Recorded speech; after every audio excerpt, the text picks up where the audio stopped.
नमस्कार दोस्तों, आपका हमारे चैनल शॉर्ट हैंड हेल्प में बहुत बहुत स्वागत है। अगर आप हमारे चैनल पर नए हैं तो कृपया चैनल को जरूर सब्सक्राइब करें।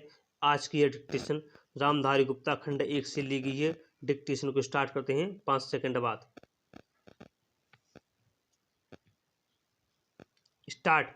अध्यक्ष महोदय, उसके लिए सब कुछ करना है तो फिर कृषि उत्पादन का जो मूल आधार है, उस खाद और पानी की जो व्यवस्था है, जब उस पर ही कर लगाया जाता है तो मेरे मन में आता है कि कहीं वित्त मंत्री महोदय अपनी ही बात को अपने ही सिद्धांतों के द्वारा तो काट नहीं रहे हैं। मैं कहना चाहता हूं कि हमारे देश में अभी भी चौथाई भूमि से ज़्यादा सिंचित भूमि नहीं है।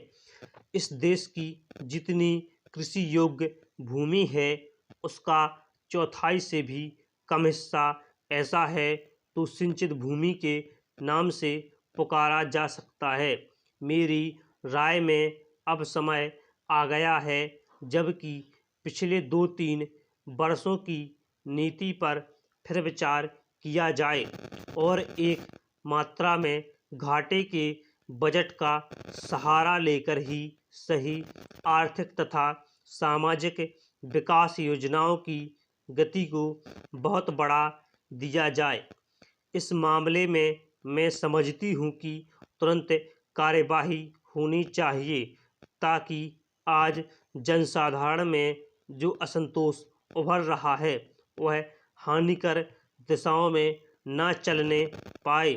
आज के राजनीतिक वातावरण की दृष्टि से भी मैं कहना चाहती हूँ कि विकास की गति को बढ़ाने की आवश्यकता सर्वोपरि है। जहाँ तक कि नए बजट के अंतर्गत कर नीति का संबंध है, अच्छा होता यदि मिट्टी के तेल जैसी वस्तुओं पर अतिरिक्त कर न लगाया जाता। मेरी राय में इस प्रकार के करों से बचना ही उचित है, परंतु वस्तु स्थिति कुछ ऐसी लगती है कि प्रायः गरीबों पर करों का भार लादे बिना सरकार की गाड़ी आगे बढ़ ही नहीं सकती। एक नया कर जिसे पहली बार वित्त मंत्री ने लगाने की ठानी है, वह कृषि संपत्ति संबंधी कर है। अब से पहले कुछ राज्यों में कृषि संबंधी आयकर लगाया गया था, परंतु उसके प्रशासन तथा वसूली आदि में इतनी कठिनाइयां आईं कि राज्य सरकारों को अपनी नीति बदलनी पड़ी।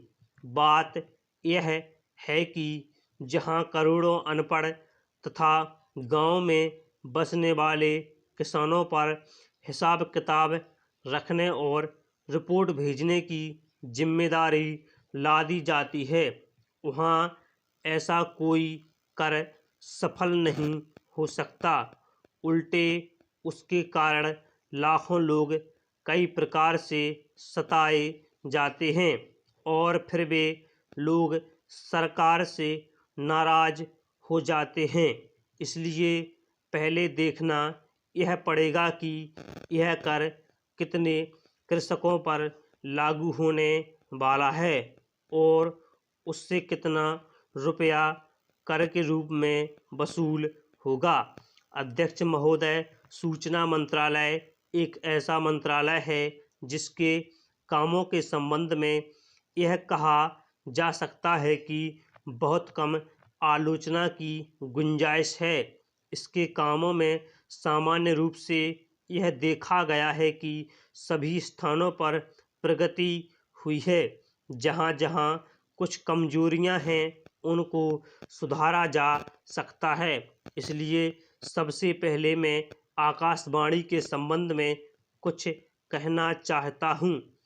यह बात सच है कि आकाशवाणी ने परिस्थितियों के अनुकूल अपने को परिवर्तित किया है। जब हमारे देश पर संकट आया तो इस विभाग ने डटकर उसका सामना किया और परिस्थिति के अनुसार अपने प्रसारों को बढ़ाया। लेकिन मुझे दुख के साथ कहना पड़ता है कि इसकी भाषा नीति में अभी तक कोई परिवर्तन नहीं आ पाया है। स्टॉप।